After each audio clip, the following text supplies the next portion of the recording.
Bada bing, bada boo. June 30th, 2019, in Seoul, South Korea. 7 friends are packing up their cars. They've got towels, coolers, and a change of clothes. They're gonna drive 2 hours to this very quiet area called Kapyong River Valley. It's got these beautiful waterfalls, these giant bodies of water that you can jump into. It's popular amongst locals for literally cliff jumping. That's their plan today. They're gonna do that all day long. And from the get-go, from the moment that they arrive there, there's already tension in the group. I'm going to give you a breakdown of the dynamic of the 7 friends because it's pertinent to this case, but it's also very fascinating. We've got 3 couples and we've got 1 7th wheel. There's a lot of interpersonal relationships that are happening. We've got Eunhae. She's like the glue of the group and she's kind of organized this entire outing. She's there with her boyfriend Joe. But her ex-boyfriend Leo is also there. Leo brought his new girlfriend Chloe, and the awkward thing is Chloe has no idea that her boyfriend Leo and Eunhae used to date. She just thinks they're friends. So to kind of ease this awkwardness, Eunhae invited a few more people. Her friend since middle school, Yuna, and Yuna brought along her boyfriend, and then the 7th wheel of the group, Sam. It seems like everyone kind of knows each other. Sam is the odd one out, and Eunhae just introduced him into the group as a, quote, an oppa of hers. Now, context, oppa translates to older brother in Korean, but it is not reserved for siblings. Like, you can call a senior at your school oppa, you can call your husband oppa, you just call any man that's older than you oppa. So just to recap, we've got Eunhae and her boyfriend Joe, Eunhae's ex-boyfriend Leo and his new girlfriend Chloe, Eunhae's childhood friend Yuna and her boyfriend, and Eunhae's oppa Sam, the 7th wheel. So the group of 7, they arrive at this waterfall and they spend the entire day just tiring themselves out. We've got videos throughout the day of them pranking each other in the water, playing games, eating watermelon. They're exhausted by the time the sun is set. And all 7 of them, they start packing up their bags. It's time to make that 2-hour trip back home, getting ready to leave. And all of a sudden, one of them suggests, why don't we do one last cliff dive? Just one. Eunhae's boyfriend, Joe, her ex-boyfriend, Leo, and Eunhae's oppa, Sam, they go up to the cliff. They climb up the giant cliff when it's pitch black outside. And one by one, they jump into the water below. Eunhae's watching from the shore. All 3 of them splash into the water, and only 2 would surface. One of them would be dead. And in today's case, we've got 3 main suspects. Eunhae's boyfriend, who secretly runs a trafficking ring. Eunhae's ex-boyfriend, who is allegedly still sleeping with Eunhae on the side secretly. And Eunhae, the widow, whose husband just mysteriously died at the waterfall. All 3 have motive to kill Eunhae's husband, Sam. So Sam is not just oppa. This is her husband, and she went on a trip with her husband, her boyfriend, and her ex-boyfriend. And one of you would like to thank today's sponsors who have made it possible for Rotten Mango to support NAMI, the National Alliance on Mental Illness. They are the largest grassroots mental health nonprofit dedicated to building better lives for those that are affected by mental illness. NAMI provides advocacy, support, and public awareness so that those affected by mental illness can build better lives for themselves.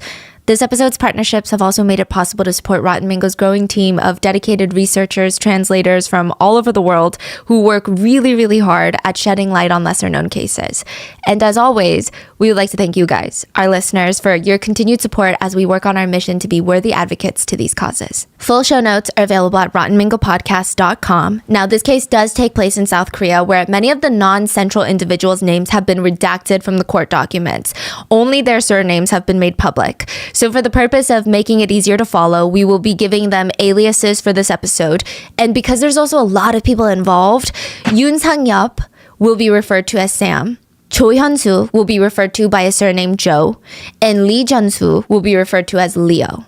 But with international cases, if there's any additional information you would like us to know or if something was miscommunicated, please let us know down in the comments. And with that being said, let's get started. Eunhae calls SBS, a huge news network in South Korea, and Eunhae is asking them for help. She's like, my husband just died and now my life is falling apart. She wanted to raise public awareness, public attention to what's going on right now. She told SBS producers her husband was her everything, her absolute rock in life. He was the strong person that if anyone could depend on someone, it would be Sam. And now just like that, he's gone, he's dead. Eunhae tried to tell the public about all the incredible things. She's telling the producers, Sam, he just loves his family. He's a hard worker. He did everything for us. We were his life.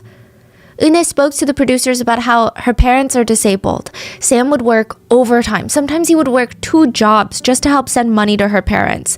Sometimes they would send every single penny that they had or they didn't even have, where they wouldn't have any money for even ramen from the convenience store. This is how the couple lived. She said it was stressful, it was rough, but at least we had each other, or at least at the time we did, and that's all that mattered. She described Sam as being intelligent and just so compassionate, that his only focus in life was his family. He didn't even buy himself new shoes. He would wear out his sneakers until they were literally falling apart at the seams. And now, he's gone. He's dead. And he always made sure that he had life insurance. It was just the one thing that he was always so paranoid about. The minute that they got married, Eunhae said he would talk about life insurance and how they both needed it. And now with him gone, the insurance company refused to pay Eunhae and her parents.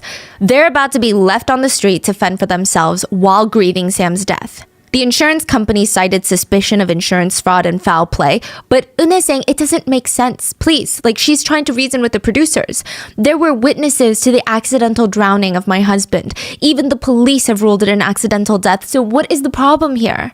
SBS was sympathizing with Eunhae. They were very interested in doing an episode to expose the dark underbelly of the insurance world.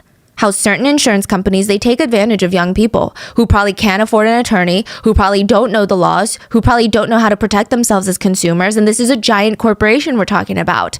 They probably thought that Eunhae can't fight back because we'll just keep the $600,000 of life insurance she's owed, and what is she going to do about it? She doesn't have the money to pay an attorney. Eunhae said the insurance company kept asking her questions about the death, just re-traumatizing her, and then looking for random excuses on why they couldn't pay her. The SBS producers promised to help her expose the insurance company. October 17th, 2020, SBS released Eunhae's episode on their documentary series called I Wanna Know That. The episode was titled, The Last Diving of the Day, Kapyong Valley Drowning Mystery. Instead of exposing the corrupt insurance industry, they exposed the events leading up to Sam's death and Eunhae's suspicious behavior. The day of the murder, the day that 7 friends went to the waterfall, they had forgotten the knife. And they're sitting there like, okay, now what do we do? We need that knife. How are we supposed to still go ahead with the day without the knife? How do we forget something as crucial as the knife? Who forgot the knife? They're looking around stressed. Well, maybe we can find something else.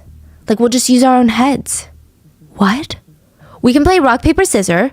Rock, paper, scissors, yeah. And the loser will crack open the watermelon with the head. The 7 friends, they're sitting down on a pink blanket next to the waterfall playing rock, paper, scissors, and in the middle of them is a watermelon. They forgot the knife to cut open the watermelon, so whoever loses the game of rock, paper, scissors, they have to use their head to bang open the watermelon. That's the punishment. Eunhae lost. But of course, Eunhae is not going to be the one cracking the watermelon open with her head. There is a video of Joe, Eunhae's secret boyfriend, holding the watermelon down on the mat while Sam, Eunhae's husband, uses his head to try and crack open the watermelon. He's doing the punishment in place of his wife because that's the kind of husband he is. He always put his wife first. Now, to give you context, it requires about 240 to 360 pounds of force to crush or crack a watermelon. Or visually, it takes on average 400 rubber bands to be wrapped around a watermelon for it to start cracking. This is a full-size watermelon we're talking about. Even with a knife, it takes me a few tries to get fully through, and I have to use both arms. I have to apply a lot of power and pressure with a knife. Imagine cracking it open with your head. Completely. Not even just creating a small crack and then using your hands to pull it apart. The punishment is you have to crack it fully in half. But wouldn't it just make a mess? Yep. It would just make a mess and could lead to damage to the head. They are making Sam crack the full thing in half using only the force of his forehead. In the video that I'm going to show you, I don't know if YouTube is going to keep it up. It's going to be on Spotify if it gets censored. In the video, Sam can be seen stopping after each crack with his head to the watermelon. He's using both hands to kind of hold his head after he slams his head down on the watermelon. He's almost in this kneeling position on the pink blanket. It doesn't feel like friends. It feels like vicious bullying. You can tell from the body language. It's just unsettling. Everyone else, they're just laughing at his pain, and he doesn't want to be here. He doesn't want to be doing this. He keeps holding his red forehead because it hurts so much. His glasses are on the side, just on the pink blanket. And his wife, Eunhae, is almost whining like, Oppa, you have to split it all the way down the middle. So the wife is encouraging this behavior? Egging it on. And her secret boyfriend is holding the watermelon still, laughing with her. Sam looks at his wife briefly before going down to slam his head back down onto the watermelon. And you can hear him grunt in pain. And you hear his wife say things like, oh, which is almost Korean for like, why can't you even do this? Wow. That was just part of their day at the waterfall. I know here in the US, some schools have swimming as part of their PE program, so it's a lot more common for people to know how to swim. Or at least they've been in water enough times to know how to tread water and float. But in Korea, pools are not really a fixture of everyday life, especially those that live in Seoul or in the big cities. It's just not unusual that people don't know how to swim. And Sam, he didn't know how to swim. What was unusual about that day was how he was getting bullied for it. Sam is about 10 to 12 years older than the other 6 Koreans there. Now, Korean culture, huge emphasis on respecting elders. And in Korea, elder respect isn't even just like, oh, show respect to your grandparents and to your parents. Even a 1-year age gap can warrant honorifics being used, which is like a whole new language being used to even address someone. Wait, Sam's 10 to 12 years older. Yeah. How old is Sam? He's late 30s, like 40s. So everyone's like 20, 30s. Yeah, like 29-ish to 30. Wow. To give you an example of how serious this is, there are 3 ways to say happy birthday in Korean. If you are saying happy birthday to your equal, it's 생일 축하해, happy birthday. If you're saying it to someone maybe 1 or 2 years older than you, then you say 생일 축하드립니다, which is a very respectful way. Now, let's say there's a grandfather or someone older than your own parents, then you'll use 생신 축하드립니다. 3 ways to say happy birthday. That's how crazy these honorifics and respect by age is taken in South Korea. There might be more ways for all I know. Respect is a very serious thing. But these 6, they're treating Sam like the laughing stock of the group, which is bizarre. Regardless of respect culture in Korea, it's just cruel behavior. The seniority context just adds another layer of maliciousness. So another incident was filmed that day that shows Sam in the water next to the waterfall in this inflatable tube. He's floating near the shore, and while a few of the others in this clip, mainly Joe and Leo, are going to jump into the water off the cliff, Eunhae and the girls are on the shore. And at one point, Joe and Leo, so this is Eunhae's boyfriend and ex-boyfriend, that Sam just thinks are her friends. He has no idea. Okay? They swim over to Sam's tube and start dragging the tube deeper near the waterfall. And sure, you could say it's supposed to be a cute little joke, but Sam is clearly uncomfortable and terrified as the water is known to be pretty deep. Deep enough for people to jump off a 15-foot cliff without injuring themselves. So he's trying to get them to stop, and he keeps politely saying, oh, it's so cold, like the water is so cold, so cold. Okay, so in Western culture, someone could argue that's not a clear boundary that's being set. If he doesn't want to go deeper into the water, he should say, I don't want to go deeper into the water, right? But Koreans have a very strong or more different social cue read the room standard. And one of the biggest things taught, even when you're a kid, is nunchi. So by Sam saying, oh, the water is cold, is a clear indication for almost every single Korean with good nunchi, he does not like what you're doing. This is a very polite way of saying, I don't like this, please stop this. I'm telling you something is cold and it's making me uncomfortable. He's setting a boundary. I know it sounds weird if you're not Korean, but trust me, it's not a reach. But they continue, dragging him deeper, deeper into the water. And Leo ends up swimming away. Joe is still with Sam, and now Joe is rocking his tube. He's using like both of his arms to rock Sam's tube. And Sam is seen on the video trying to reach behind him to pry Joe's fingers off the tube. Wow. This next part is chilling, but Sam's wife, Eunhae, is standing there filming, and she says, 못 뒤집네, which is, he can't flip him over. The way she says it, the tone, it's almost as if she is making a conclusion. She's talking to them or to herself? The other girls that are there. Wow. But the way she's saying it is not like, oh my God, like he can't flip him over. 못 뒤집네 is like an observation, a revelation, a conclusion she's made. Then one of the girls on the shore chimes in, because he's too heavy. And it's almost like a cue for 은혜 to now lighten up her tone because she goes from 못 뒤집네 to because he's heavy. So her voice shifted. Instantly. It was kind of chilling, honestly. 못 뒤집네. 무거워서. 무거워서 못 뒤집네. Une even calls to her ex, Leo. Hey, Leo, go help him flip Sam over. What? And It's- she knows that he doesn't know how to swim though. Everybody knows. Everybody But knows. they're trying to get him into the water. Yeah.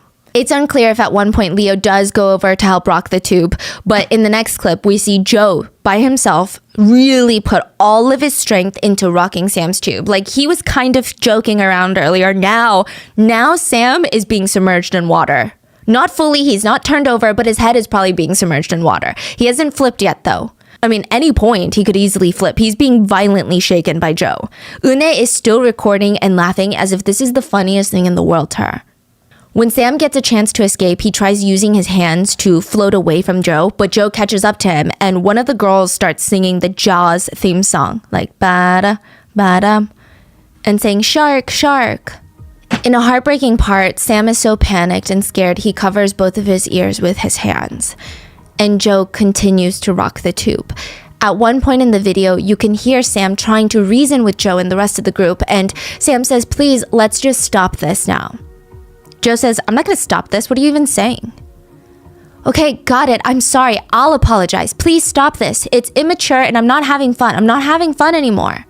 Une is fine with her boyfriend and ex-boyfriend doing this to Sam. Now, at this point, I wouldn't even be able to tell that Une was even Sam's wife. I would think that Une is Sam's biggest enemy. Even Chloe. So Chloe is the ex-boyfriend's new girlfriend, remember? Yeah. Chloe said she had no clue Une was even married, let alone to Sam. I mean, they were stuck together the entire day, eating every meal together, hanging out, even the 2-hour car ride to the waterfall. Joe was driving and Une was in the passenger seat in the front. Sam was in the back. It was Sam's car they were driving. If anything, it seemed like Joe and Une were the married couple. It was to the point where after the death, police got involved and asked Chloe about Une's husband, and her jaw dropped. She said, never in a million years could I have imagined that Une was married to Sam. There was no indication that they were married. None. 3 hours after the tube rocking video was taken, Sam was found dead in the water. This next part is basically Chloe's testimony on what happened that night at the waterfall. Chloe said that it was getting late and very dark. Yuna and her boyfriend, so the other couple that aren't really pivotal in today's case, they start complaining that they're getting cold. So they tell the group, hey, we're just going to go into our car in the parking lot and sit in the car with the heater on and we'll just wait for you guys. Now, according to Chloe, this is when Une suggests, we have to go now. Let's just do one jump together. One last one.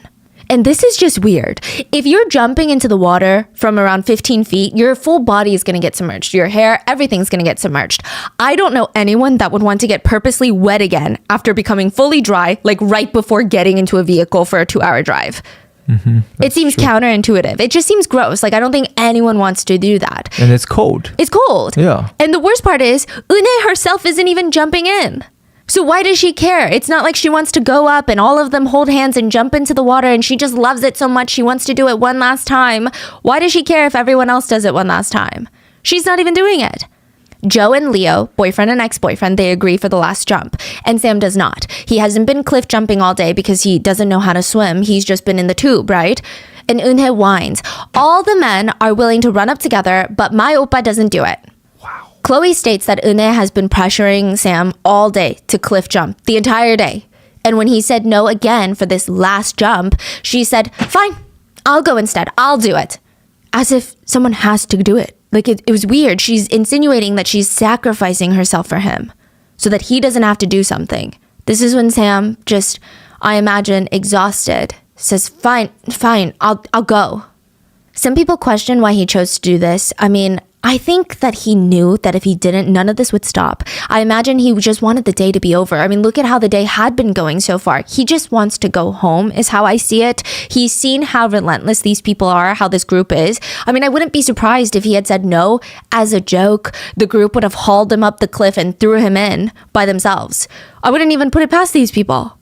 At around 8:30 p.m. that day, Une's boyfriend Joe and her ex-boyfriend Leo and her husband Sam walk up the cliff to jump one last time. They climb up 15 feet. Eunhae and Chloe are watching from the shore. The other couple, they're gone. They're in the car in the parking lot. They don't see anything. Joe has this inflatable tube with him. The ones that look like donuts, they're just for one person, like the skinnier ones. And he throws the tube down into the water first, and then he dives in head first into the water. He splashes around surfaces, he puts the tube around his hips, and he's just kind of leisurely floating, waiting for the other two to jump. Leo, the ex-boyfriend, jumps next. He goes feet first, and then he comes up from the water, and he's just kind of floating around too. Now it's Sam's turn. He hesitates for a second, and then he jumps into the water 15 feet below. The water at the deepest point here is about 10 feet deep. Chloe recalls seeing Sam resurface. So she sees Sam, he's not drowning, he's back at the surface, and Chloe insists that nobody push Sam. He jumped in by his own free will. She also insists that she definitely saw his head come up from the water. Chloe said that Sam seemed completely fine. Like, yeah, he couldn't swim, but he wasn't struggling. So he was floating. Maybe it's instinctual. Maybe some people just naturally know how to float. I don't know. And they're all kind of slowly headed towards the shore. He's kind of slowly inching closer. And Chloe claims that she saw something really odd. Joe made some sort of weird gesture with his hand, like he's like signaling someone.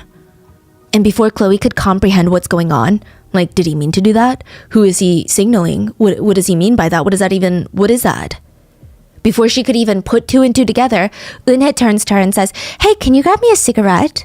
Chloe turns around, bends over to reach into her purse to grab a cigarette, and as she's faced away from the water, she hears, "Ah!" coming from behind, like a sudden, "Ah!" and then the scream stops.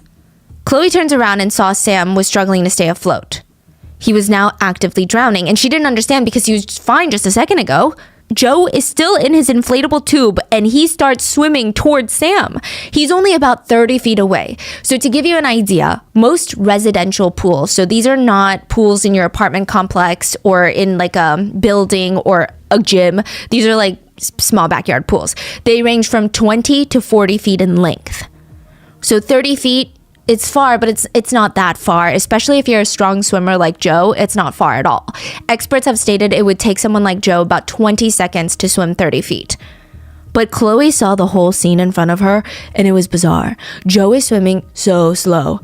And just watching from the shore, Chloe said that she's getting 답답해, which means so frustrated. She yells at him like, "Hey, take off your tube," because it's around his waist. So he's basically just like swimming, but the tube is keeping him in place and he's just literally moving around in the same spot. So she's like, "Take off your damn tube."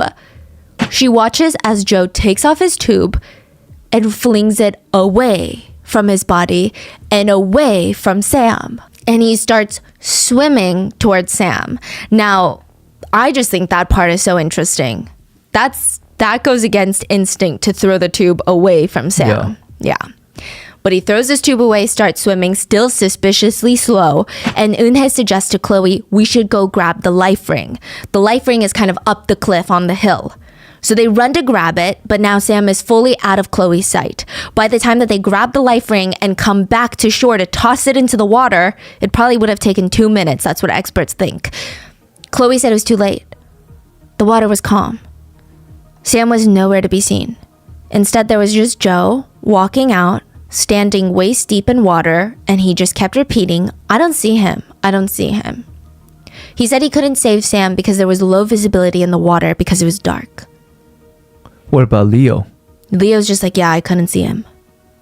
And it was so odd. It felt like everyone was in on it. Eunhae, Joe, even Chloe's boyfriend Leo, who Chloe would soon find out was still allegedly sleeping with Eunhae still. It's like they all knew something that Chloe didn't know. Chloe was the one to call 119, emergency services. The authorities arrived, retrieved Sam from the water, attempted CPR, but Sam was dead. They closed his case as an accidental drowning.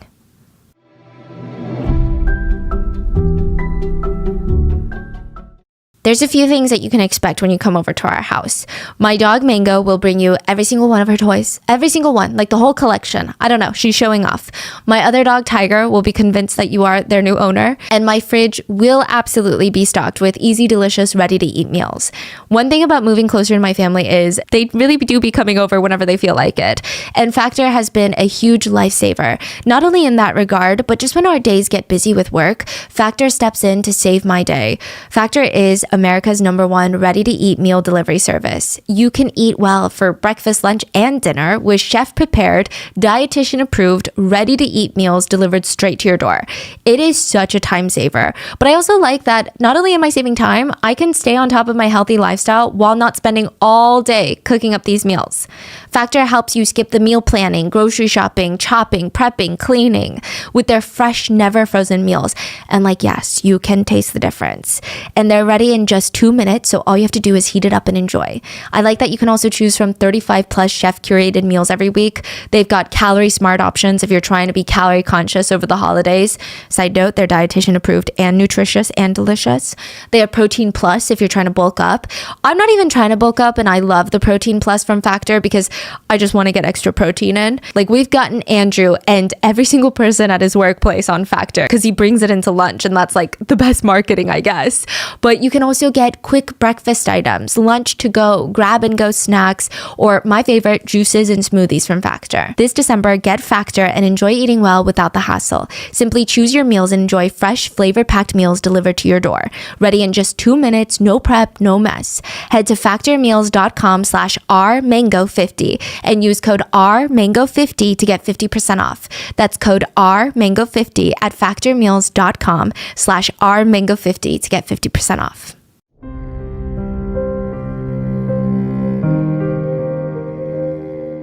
Sam's family had never been to his luxury newlywed apartment, even though Sam's family kind of paid for it. Every time they wanted to visit Sam and his wife Unhe's house and bring a housewarming gift and, I don't know, hang out with their daughter-in-law, Sam would tell them, no, please don't come. He would always have a good reason as to why they shouldn't. We're not home right now. We're doing some work around the house. It's just so messy. We're in the middle of something right now. If you come, you're going to stress out my wife because she's going to be stressed that we didn't clean the whole place. They didn't know the newlywed home they helped pay for was occupied by Unhe and her boyfriends. Sam, the husband, didn't even live there. They found out after his death that Sam and Unhe did not live together. Unhe lived in this luxury apartment that Sam paid for. Whatever boyfriend she was seeing at the time lived with her in that apartment. Sometimes she had multiple boyfriends or even girlfriends live with her, all on Sam's dollar, rent-free. Meanwhile, Sam lived really close to his workplace in a tiny little basement unit. We don't even know for certain how Sam and Unhe met. It's claimed that they met at a brothel, but Sam told his family that they met at work. None of Sam's coworkers even remember working with her, or let alone seeing her.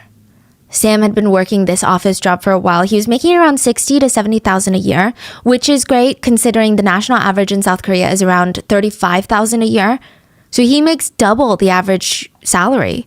And on top of that, Sam has always been a big saver. So by the time that he meets Unhe, he already saved up over $300,000.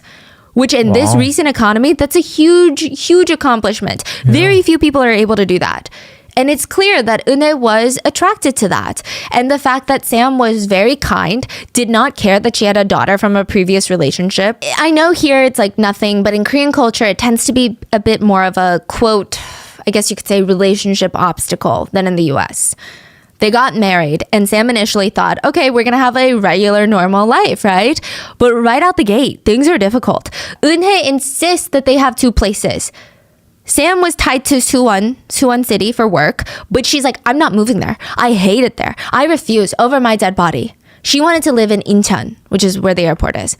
She demanded he get her a nice luxury apartment in Incheon, and that would be considered their marital primary residence. And he would rent a dingy basement unit in Suwon, and he would just stay there during the weekdays. That was a plan. And during the weekends, he would come home to the luxury apartment in Incheon. A few major problems with this. Sam is the one working and paying for everything. He would be spending most of his time in a below-ground basement unit. Korean basement units are known to just be really, really, really rough to live in. Technically, you weren't even supposed to live in those. They were created for the purpose of being bunkers in case North Korea waged war. But now they're being rented out because of the housing crisis. And there has recently been a lot of discourse on these units.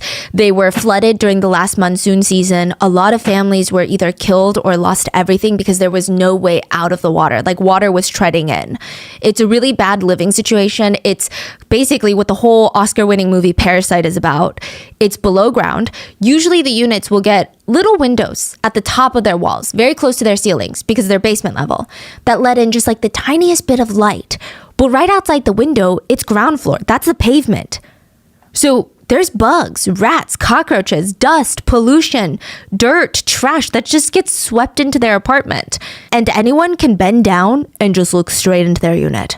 In the winter, it's freezing, and it's worse in the summer. So in the summer, it gets unbearably humid, and there's rapidly growing mold, but you can't open the window because then rats will climb in. And the tiny cramped bathrooms in these units, most of the times they don't even have sinks. You can barely stand up in the restrooms without bumping your head on the ceiling. I mean, if you watch the movie Parasite, apparently there's a basement smell that you can't even get rid of. That's how people know that you live in a sub-basement unit, is because of a smell. And regardless, it's just not a great place to live. It's more affordable than regular apartments, but it's rough. The South Korean government is actually trying to phase out the leasing of these units because of how bad it is. Sam is living in one of these basement units while Eunhae lives in this expensive high-rise building. Sam had to take out a $100,000 loan just to be able to afford the deposit on that building. He borrowed tens of thousands of dollars from his family to be able to support Eunhae's life there. And Sam's family didn't know this, but his friends did. And they all tried to tell him, like, hey, this is weird. Like, this is not normal. Normal relationships don't work like this. What if she's cheating on you? You don't know what's going on in that house. You don't even have the key to that apartment.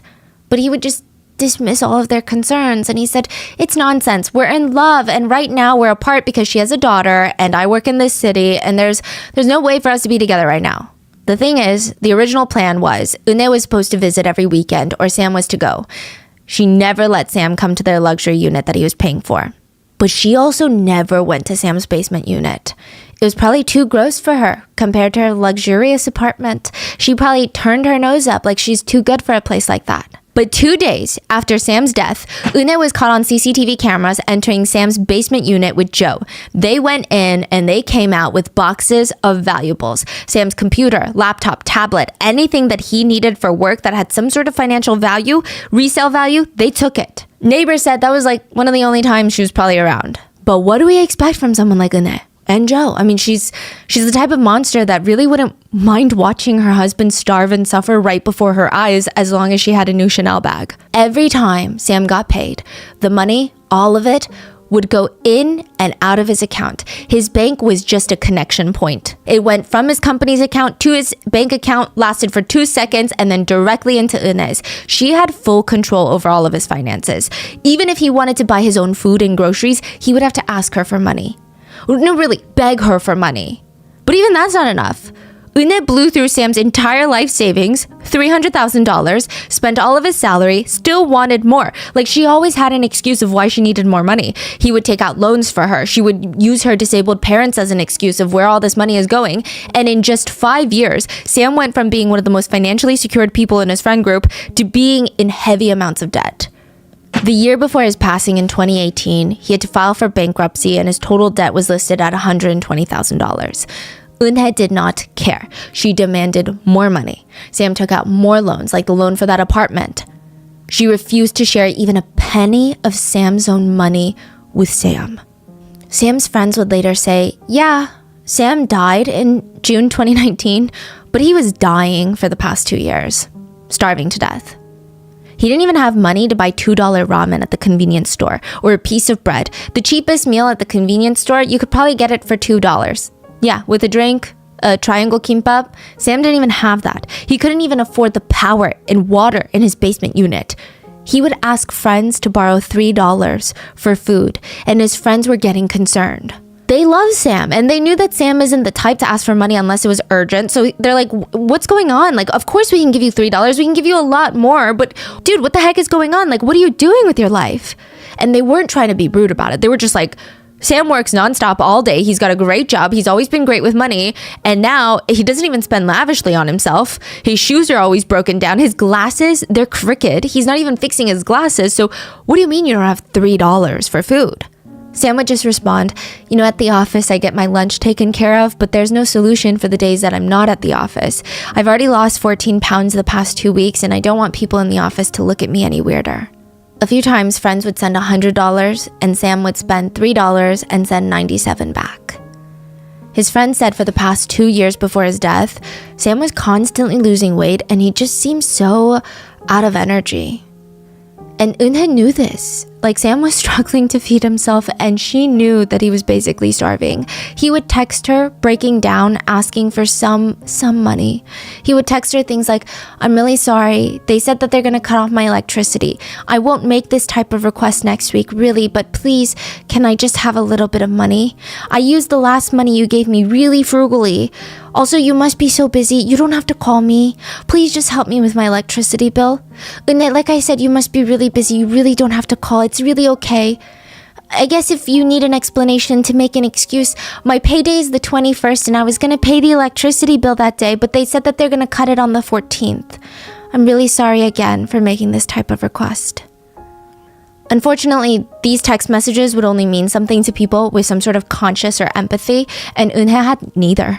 Okay, sometimes Sam would take the lighter approach. He would text her pictures of his shoes that were all ripped up or his glasses that were broken, and he would text, when the money comes in, please buy your husband new glasses and running shoes. My shoes ripped, so I'm a little embarrassed at work. Eunhae could not care less. She even asked Sam for a credit card under his sister's name so she could spend that. She racked up another $5,000 on Sam's sister's account. In another really, really sad text, Sam texted Eunhae a picture of a lunch at the convenience store.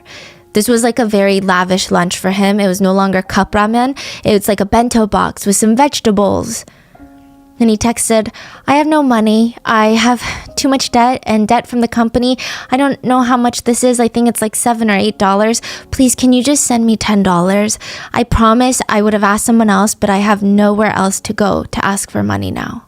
He goes on to say, I was going to do whatever it took to live off that $30 that I had, but it auto-drafted away into the car payment. Side note, he doesn't even drive his car. She does. So it's not like he's out here just being bad with his money management, clearly. The situation got so bad that Sam didn't even see a way out of it. He started having thoughts about exiting. He purchased tools online that he thought he would need to do so, but he realized it'd be a very selfish choice to make. He felt like if he was going to die, he would leave something to Eunhae before he did. I mean, yeah, he's got life insurance, but maybe he can do a little bit more. So Sam went online and stated that he was selling a ghost helicopter. He started getting messages from people all over the world inquiring about his weight and his age. Ghost helicopter in South Korea is a black market term. Ghost in Korean sounds a little bit like kidneys. And then helicopter is an acronym of sorts in English. HE for heart, LI for liver, CO for corneas, P for pancreas, TE for tendon, and R for retina. He wanted to sell his whole body, all of his organs. And he thought, at least I could bring in some extra money for Eunhae before I exit. Meanwhile, there's a recorded conversation of Eunhae asking him, rather demanding him to give her more money. Sam sounds confused. He says, today? You need the money today? Oh, I told you not today. Why? Because I told you I had to give it to... Redacted. I guess he had to pay someone back. No, I told you, Sam, I needed to be given the money first. It was supposed to be $500 today. You said that you would give it to me. Oh, but you always just let my words go out one ear and out the other, don't you? 오늘? 없다니까? 왜? 그거 얘한테 줬잖아. 아니 오빠 먼저 줘야 된다 했잖아. Eunhae would use most of the money to splurge on designer goods and go on these abroad travels with her friends. In a letter Sam wrote when he was thinking of exiting, he wrote it to Eunhae and it reads, Eunhae thinks I'm upset with her. She's so dumb. I'm not upset. I'm just exhausted. I don't have the energy anymore and I just feel really sorry for Eunhae. But I know that she won't even feel the empty spot that I leave behind. Eunhae probably won't even come to my funeral. She's always so busy. Eunhae did show up at Sam's funeral with her boyfriend and her ex-boyfriend. It stated that she was sitting outside the funeral hall with her little boyfriends playing mobile games on their phones. They weren't respectful at all, and if you just saw them, you wouldn't even know that they're attending a funeral right now. It seemed like a lighthearted gathering. The only time Eunhae seemed emotional or even passionate about her husband's death was when it was about the life insurance payout, which she got for Sam within 5 months of being married. She bought 4 different policies for Sam's life, and she was the sole beneficiary for every single one of them. His life insurance totaled to be around $650,000. The worst part is, the insurance agent that she bought these life insurance policies from was another ex-boyfriend of hers. Wow. Who knows if they were still seeing each other or sleeping with each other at this point? I mean, I would not put it past Eunhae. So she's got Joe, her boyfriend on the side, Leo, her ex-boyfriend that she's probably still sleeping with, and then the insurance agent that sold her husband's life insurance policy, probably made commission from it, that she's probably sleeping with. And a really sad detail is, Sam knew the life insurance was a big part of his relationship with Eunhae. He even joked to his friends, "Oh, don't worry about me. I've got life insurance, so when I die, a lot of money comes out." And in the insurance world, timing is everything. Sam died just 4 hours before his insurance expired. There's a Japanese delicacy that can kill 30 adults. It's pufferfish. So you know those like squishy looking fish? Some of them have like the spikes, some of them have small spikes, others have like the large, huge spikes that are protruding out of them. And when you get too close, they puff up, so it's harder for them to become prey. That's just one of the ways that they protect themselves. Another way is their blood. Their blood is highly poisonous. But humans are out here eating pufferfish. It's a delicacy called fugu, and it requires a highly specialized chef with just years and years of culinary experience, because one wrong cut of meat from the pufferfish or too much blood, certain death. The pufferfish toxin is actually 1,200 times more poisonous than cyanide. One pufferfish has enough toxins to kill 30 full adult humans. There's no known antidote. Once it's in your system, there's nothing that can be done. Sharks are the only species that are immune to the pufferfish toxin. Humans are not immune. February 25th, 2019, just a few months before Sam's death, Eunhae took Sam to eat pufferfish. For the last few months, Eunhae had stopped paying for Sam's life insurance because it was too expensive to pay every single month, right? But just a week before eating pufferfish, she started paying for his life insurance again. And this would be a pattern. The unbelievable part is, Eunhae didn't even pay the monthly fee for Sam's life insurance. It came from Sam's own money. But even then, Eunhae feels like this is a waste of money. She hated seeing money that she could be spending on anything else, like herself, going to Sam's life insurance policy. The one where she's the sole beneficiary of. So she would constantly stop paying. He would not be insured. And then suddenly Eunhae would be like, you know what? I'm going to pay the life insurance again. She would start paying for his life insurance. And conveniently, Sam would have a near-death experience almost immediately afterwards. Side note, Eunhae would even stoop so low and have the shameless audacity to even ask for money from Sam's siblings to pay the life insurance. So like clockwork, February of 2019, she takes him to eat pufferfish. I don't know how she was able to get the pufferfish toxins only onto his plate, but she was able to. Sam ate the plate, but he only just got a little bit sick. Stomach ache, really. Eunhae was so frustrated, she texted her boyfriend Joe, "I put so much blood and poison onto his plate. Why didn't he die?" For a month or two after that, Eunhae stopped paying for Sam's insurance again, but suddenly started making those payments again. And soon after, Sam almost drowned to death. So this is not even the day that he died. This is a different incident. This was exposed through a Korean YouTuber.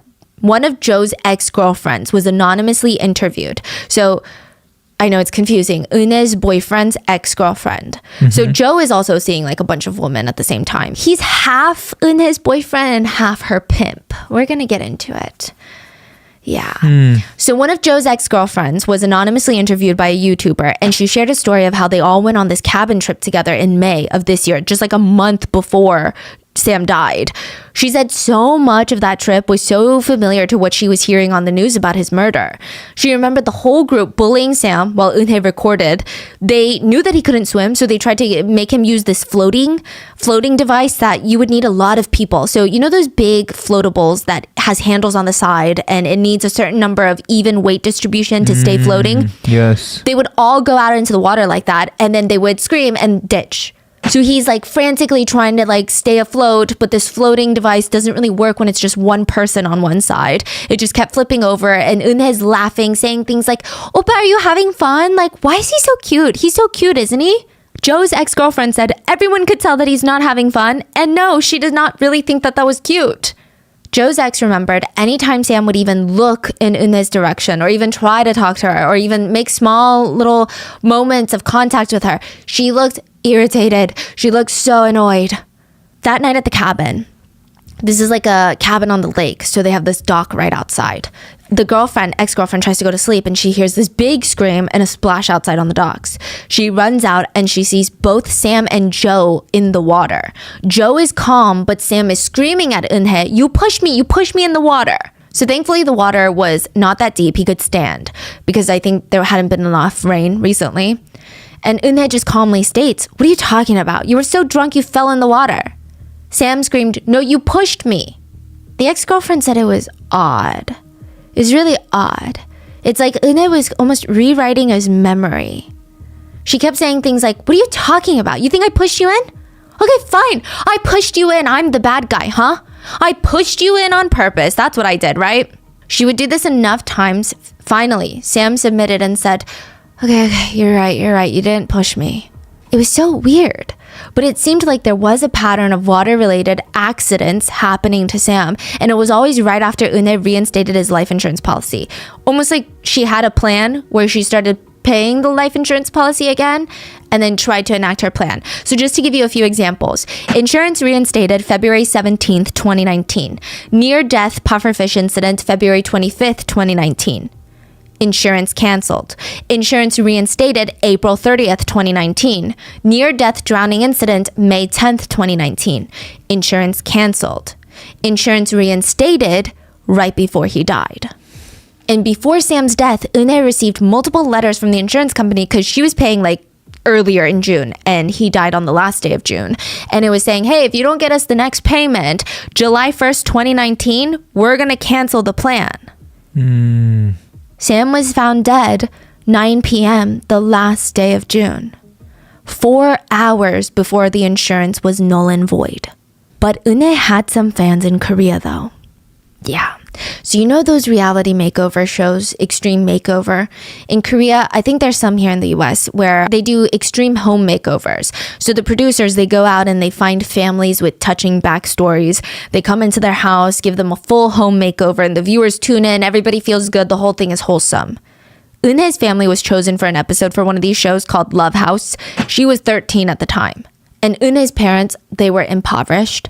Both of her parents were disabled. The entire family lived in a one-bedroom house, survived on a government check that was only like $350 a month.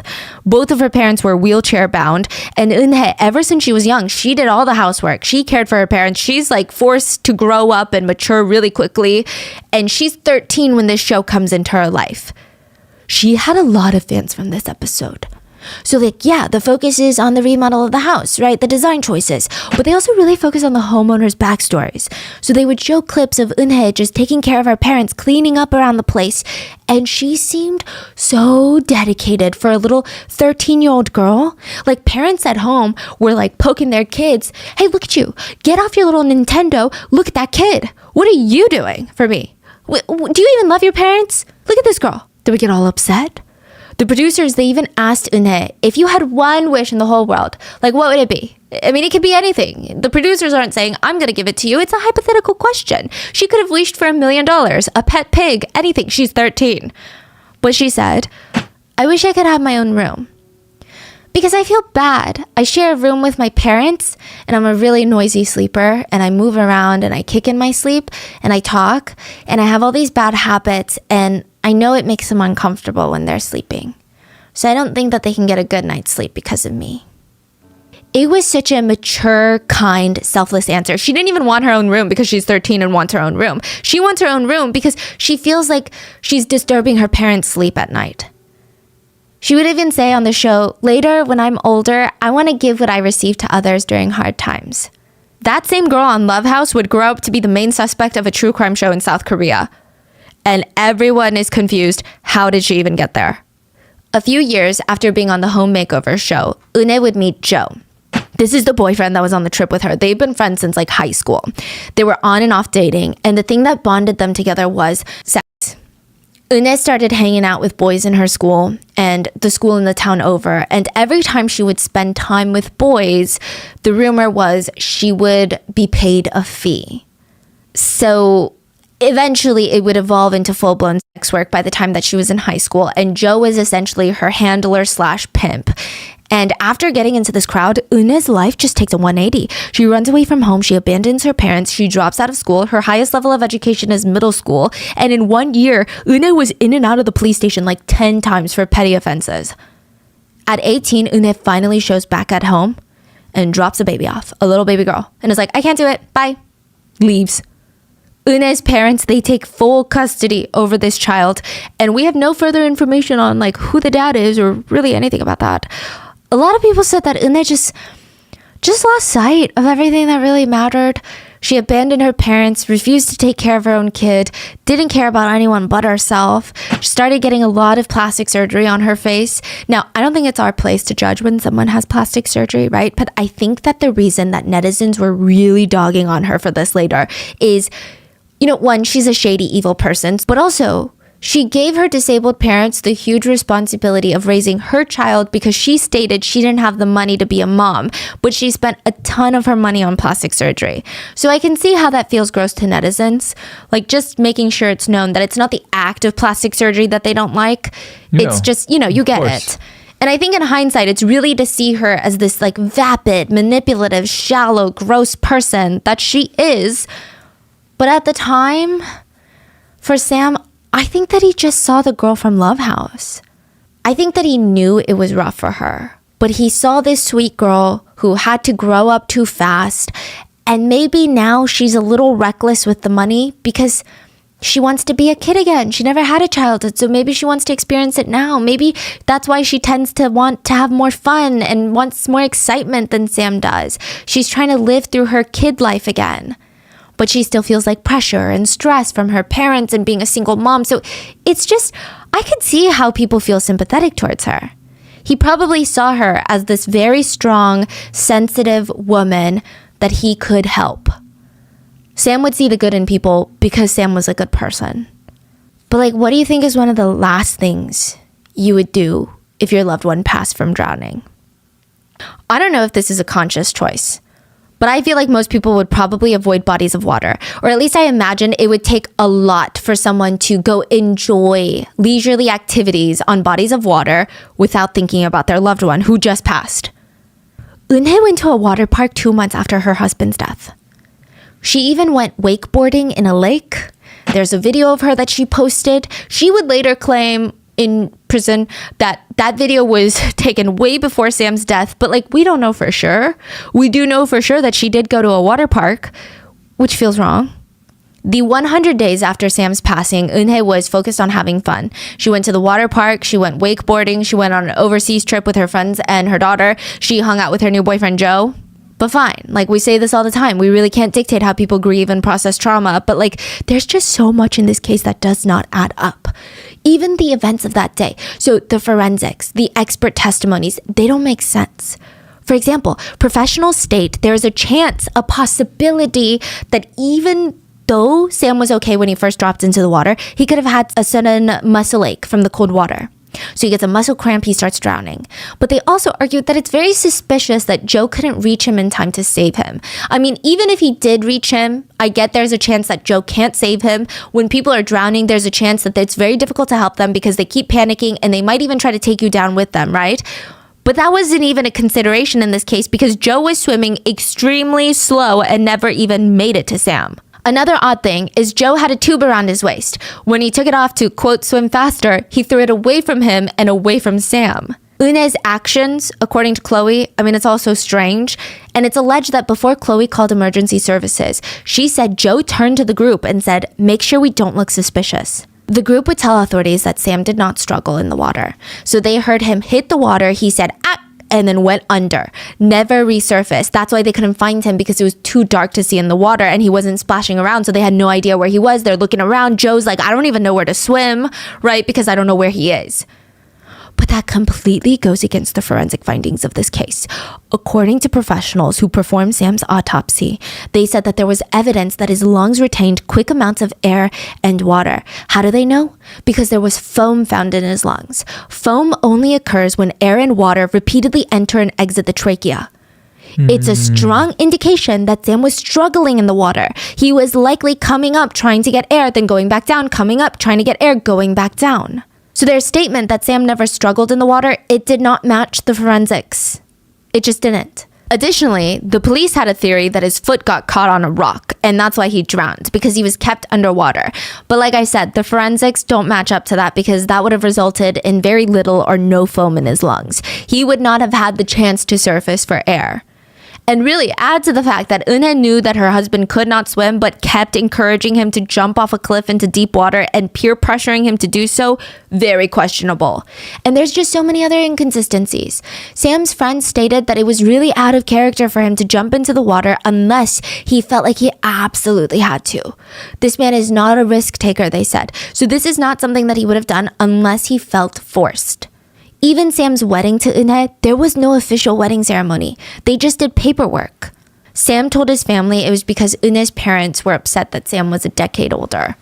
They said that having a wedding ceremony would just make their daughter look strange. So while they approved of the marriage, they felt like they couldn't have a wedding for social judgment reasons. Then it gets weirder. After Sam's death, Sam's entire family finds out that Eun-hye had a daughter from a previous relationship. They didn't know about this kid. They only found out after Sam had passed, but it made things so much more complicated because Sam didn't have a will when he passed, and he had legally adopted Eun-hye's daughter. Eun-hye's daughter is the rightful heir to basically everything Sam owns. But not only that, there could be potential that even Sam's parents could be responsible for the care of Sam's legally adopted daughter. And if they pass and have no will, and if Sam's other siblings pass without a will, technically Sam's adopted child could fight for a piece of the rest of the family's inheritance and money. An attorney stated, according to the rule of inheritance by representation, the daughter is the direct descendant of the deceased Sam. And because of that, she becomes the heir to the family according to Sam's ranking in the family tree. Sam's older sister, Mi-sung, is seeing all of this unfold, and she thought, there's just no way. There's no way that she's not going to get justice for her brother. She posted a Blue House petition for the government. She stated that every single day since her brother's murder has been filled with pain and despair. She compiled a document with all the evidence she had so far, and she made it public. Side note, this document was almost like a group project. Netizens who knew people close to the case, or YouTubers that interviewed people that knew people close to the case, they all started contributing to this evidence document. And at the very end of it, it was signed from the people of the Republic of Korea. Sam's sister went on to state, married life looked a little bit difficult for Sam, but I never imagined it would be like this. My younger brother wanted love, but Eun-hye seemed to have some other intentions. My younger brother wouldn't have known that, but I just wonder, why couldn't he get away from her quickly? It makes my heart ache so much. I just want to know the truth. Her Blue House petition got 100,000 signatures in one day. Along with SBS's episode and production team's investigation, the police and prosecutors were forced to reopen the case. Now, if police had properly investigated the first time around, they would have learned that Eun-hye had very bad luck with guys and relationships. It was basically a pattern at this point. So before Sam, Eun-hye was almost married at least 4 times in the past 10 years. Out of the 4, it said that 3 of them are now dead. Her first relationship ended in a car crash. And this is an alleged story, by the way. It's alleged that Eun-hye and her husband were in a car driving around Incheon, and they were T-boned. A hit and run. It's rumored that Eun-hye's husband died because they were T-boned from that side. She received insurance money from this, and again, this is a rumor on how the first marriage ended. The speculation being Eun-hye set up a hit and run to kill her first husband to get insurance money, and she survived the car crash. This is an allegation. Then her second marriage or relationship, this one has a lot more confirmed details. Eunhae started dating a man named Mr. Lee. He was working at a host bar, and if you watch our Yandere case, I do a deep dive into the host bar culture. Go check it out. But he worked at a host bar, and Eunhae was a customer. They hit it off, they move in together, and they're young. This is early 20s. So Mr. Lee, he's like, I gotta go do my mandatory 2-year military enlistment. So our relationship feels a little shaky. Eunhae's like, don't worry about it. Like, I'm gonna wait for you. Don't worry. I think we should do one last trip, though, to remember each other by. She requested he pay for a last trip to Thailand together. Both of them boarded a plane, and only Eunhae came back. July 16th, 2014, almost exactly 5 years before Sam's death, Mr. Lee died in Thailand. The couple went snorkeling to see coral reefs, and in the process, Eunhae claimed that her boyfriend fainted and eventually died. When she came back to Korea, all of Lee's friends are like, what are you talking about? Why? How could he just faint and then die? Like, we want answers. She said, oh, he drank too much and then got swept away by the waves. Lee's older brother said none of it made sense. I think she's hiding something. I thought even in that moment, there was a possibility that she killed him. But the confusing part is Lee's father was the beneficiary of Lee's life insurance policies. The Lee family cannot confirm if Eunhae had other policies in his name that they just don't know about. But the one that they did know about, his one life insurance, it was paid out to the Lee parents. The police briefly investigated the suspicious death of Lee and closed the case, deeming it an accidental death. Now with what happened to Sam, the suspicion is that she drowned him, but there's no way to prove it. Lee was cremated in Thailand. Then in Eunhae's last relationship before Sam, she did something really bizarre. She was engaged to a man, let's call him Patrick. And according to those who knew Patrick, they said that Patrick was just like head over heels in love with Eunhae. He really, really loved her, wanted to marry her, but everyone in his life is like, pump the brakes. This girl is weird. Patrick's parents, his friends, they all said, I don't know, just something is weird about that girl.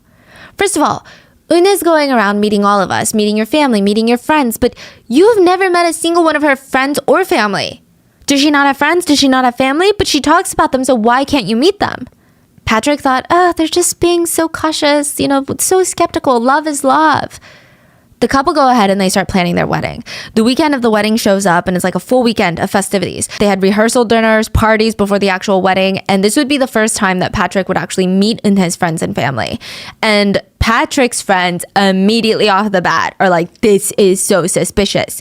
It's the wedding weekend. All of them are showing up in clothes that are not appropriate for the wedding weekend. It looked like they didn't even know that they were coming to a wedding, or they either straight up didn't care, which I don't know which one's worse.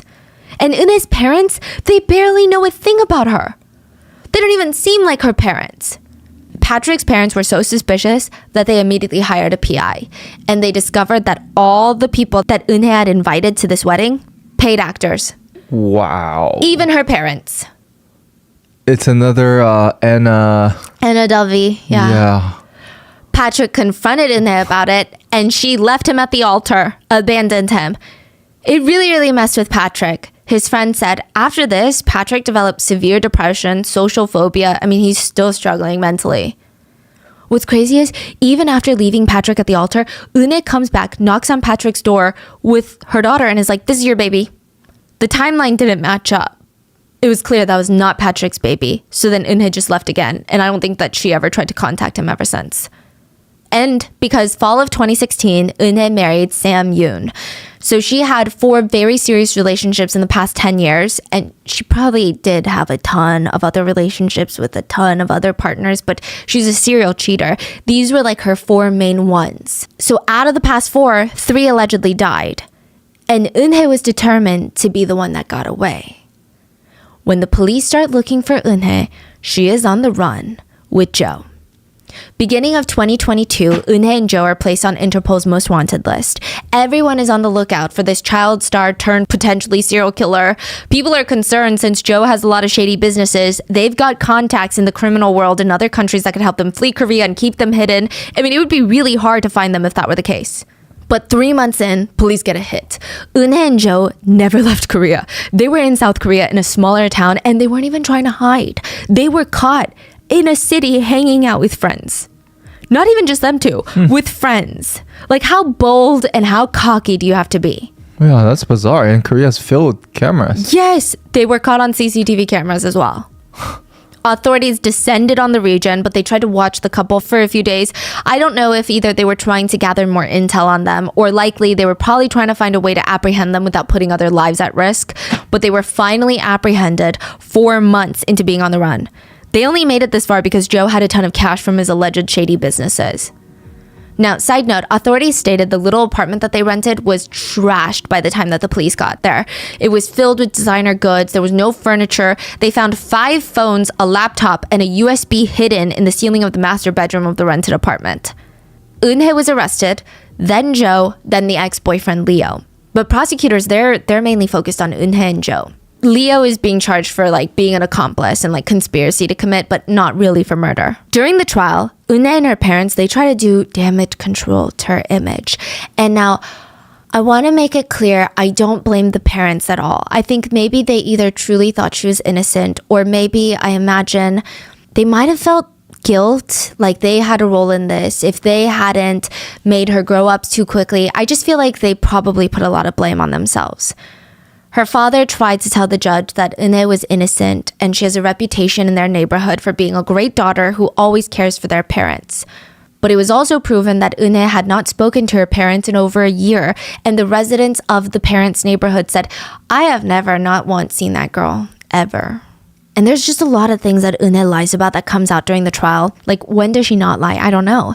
When she was reaching out to SBS producers to try and get her insurance money, which is insane, that she went out of her way to reach out to television show producers and wanted a whole episode of a docuseries on her, of her story, just to get her paid. I mean, I'm sure part of it was also an opportunity to get sympathy and potentially even some fame from it, who knows?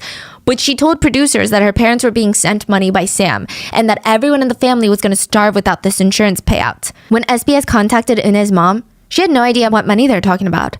Eunhae never sent them money. So before she reached out to SBS, the case was closed. Yes, but the insurance company, they were like, "You're sus." Yeah, it's for insurance, so they just don't want to pay. But now she's trying to get some money out of this, and that's what opened it up, right? Yes. It's her, first of all, filing a lawsuit against the insurance company. But even then, I don't think that this case would have blown up the way that it did. But she reached out to SBS producers to do a whole episode on how shady this insurance company is and how the public should riot with her to get her paid, is the incentive that she had. See, that's the audacity that the most evil people, Yes. they just really, really think oh my gosh, I need to get my money. And wow. You would think that most people, I don't think most people would commit murder, but let's say they did, I would think that most of them would be like, I gotta just be quiet and go live in a corner somewhere. Yeah. But she's like, no, I need the world to know about my injustice of not being paid. Right. This is unfair. Yeah. And then the SBS producers, they just felt like something was so off about her. They started investigating and they were picking up these little rumors by people who knew the couple. And they started doing a full-blown investigation on their own into this case. So, yeah. I mean, even the whole money thing. SBS producers were told by Eunhae that Sam was the breadwinner for her parents, and that's why the insurance money was a big deal. Sam was under the impression that he was paying for Eunhae's parents. Eunhae was lying about it. Her parents never received any funds. It went straight into Eunhae's just lavish lifestyle. This woman is honestly pure evil. Even when the SBS episode aired that exposed her for who she was, she applied for a provision injunction to ban the episode from continually airing. Needless to say, Eunhae's trial did not go over well. It did not help that she was a shameless person. Her history of past relationships, her history of turning Sam's insurance on and off, the videos of them torturing Sam the day of his death. I mean, all of that, I don't know how a defense attorney would even defend something like that. Even filing the lawsuit against the insurance company, it's just an extra level of gross. You know Joe? Joe also sued more than 100 people for defamation before he was arrested. Bro. If anyone commented on this case, they were getting slapped with a lawsuit by Joe. And since this was before he was arrested, a lot of the people were terrified of being sued for defamation, so they tried to settle. Now, I want to say that most of the people that he sued, and don't quote me on this, from what I can gather, most of them were small people online. So they were not YouTubers, influencers, mainstream media, podcasters, press, journalists, news networks. These are just random commentators commentators that are posting like on Reddit. They're like, oh, like, look at this case. Look at what's going on. I think he's guilty. Random people. They would try to settle. They would say, okay, like, can I just take the post down and give you $1,000 because I'm nobody, like 5 people saw my post and like one of them was you, so why does it matter? And Joe refused. His lawyer would hit back with, we're not settling for anything less than 1.5. 1.5 what million? No. Like 1,500. Oh. Yeah. I see. So yeah, the audacity. So they wanted more. Wanted more. They're negotiating. For like these people that genuinely, like, they did not have reach, and I'm not saying that in an insulting way, but like, what are you suing They're them just for? being greedy and Yeah, they're just like regular people on the internet, not even journalists covering this case. Yeah, Just normal people. Another opportunity for them to harass more people. 100 people. During the trial, the word gaslighting was a huge thing. I feel like gaslighting has been overused in the US to the point where it's kind of lost its meaning, which is not good. But in Korea, I think the word and definition were just recently starting to be taken seriously. It would be thrown out during the trial because later judge would say that it's hard to prove gaslighting. But the prosecutors, they tried. There are voice recordings of Eunhae manipulating Sam by saying things like, when I drink, I turn into someone else, and I treat those who I feel like are the closest to me really badly. I didn't do anything to you because I don't like you or because I was trying to ignore you. I'm just like that. It was very hard for people to listen to. Eunhae was found guilty and sentenced to life in prison. Joe, the boyfriend, was found guilty and sentenced to 30 years in prison. And in one last moment of shamelessness, Eunhae said this about her verdict. The investigative agency has already reached a conclusion, so I lost the opportunity to prove my innocence. Basically being like, I'm innocent, but they already made up their minds about me, so what can I do? Joe stated, on the day of the accident, I did my best in rescue activities. Leo, the ex-boyfriend, is also awaiting trial, but it doesn't seem like prosecutors are really pursuing him aggressively. But I will say he's a very shady character. He's got 28 records on his criminal rap sheet. He was also arrested for like domestic violence, really heinous things. It said that he worked with Joe in all the shady illegal businesses. So there's that. And speaking of prison, I was hoping that maybe she would feel some human level of remorse. But netizens were shocked to discover that she made a pen pal in prison. His name is Cho Ju-bin. And we're going to be talking about him very, very soon. He was arrested for helping run the child trafficking ring, Enthrum. Which is one of the most vile, evil, I think even on an international scale, that was probably one of the most shocking, vile things I've seen. He was sentenced to 45 years in prison, and when he heard Eunhae was in prison, he started writing to her, almost talking to her like he's some sort of sick mentor. It said their letters to each other consisted of them basically babying each other and being like, oh, poor baby, the world is so mean to us, we're gonna get out soon. I don't think the contents of the actual letters have been released, but these are what people have been saying were the contents. They're just consoling each other, really. Yeah. And remember how the police declared Sam's death an accidental drowning at first? Mm-hmm. The prosecutor of that jurisdiction that handled the case from the get-go had to post an apology to her Facebook page. It's very lengthy, but it's very PR standard. She apologized and stated that they were going to have an internal investigation into the case on why this happened. I would say that most people were shocked at just how evil these people could be. And I mean, some of them even wondered if there's anyone that Eunhae didn't date. It just seemed like she seems to have some sort of romantic connection with everyone. Other comments mentioned the fact that there were still other people that weren't arrested that were there. Why did they do nothing? Yeah. Someone commented, really, I think if I were in that position, I would have done something to stop this. Yeah. How can people watch others suffer so much? Is that even possible? This is like, you would think this is happening in the high school, right? In school, bullying. Yes. But you would not expect this to happen as an adult. No, especially, okay, you know, I don't know what I would have done in high school. I think high school, I was a timid kid that just really wanted to fit in. I think even in high school, I would have said something, right? But now in my late 20s, like you would genuinely have to hold me back from saying something. Like that's kind of crazy. Yeah. They said nothing and they're watching it happen not once, but throughout the entire day. Not one person. Another commented, I have nothing to say. My heart hurts so much watching these videos. Still, he believed this was love and he would have endured anything and everything for that bitch.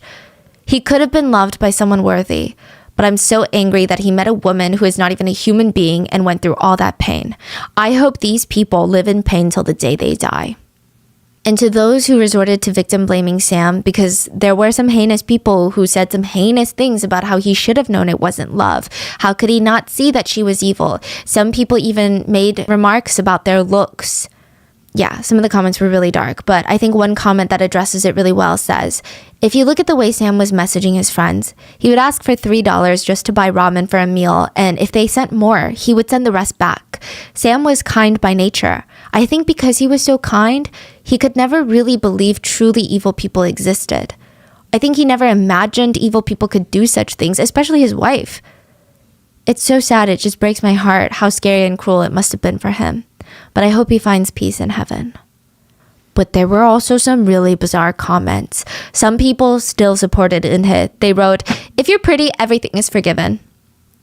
The crime is not important. The face is important. If you're pretty, everything is forgiven. There's a saying in Korean, like 이쁘면 다 용서돼, which is like, again, if you're pretty, everything is forgiven. Another comment was, honestly, if Eunhye did anything wrong, it was at least a pretty sin. And probably one of the worst. You can come to me, Eunhye. But she can't because she's in prison for the rest of her life. So. Wow. Whoever said that really, I think they deserve each other. Yeah. Wow. Like after knowing everything and you're Yeah. like, you can come to me? Okay, have her. Go to jail with her. Like Yeah. you guys are great. What are your thoughts on this case? Please let me know and please be safe. I will see you guys on Wednesday for the main episode.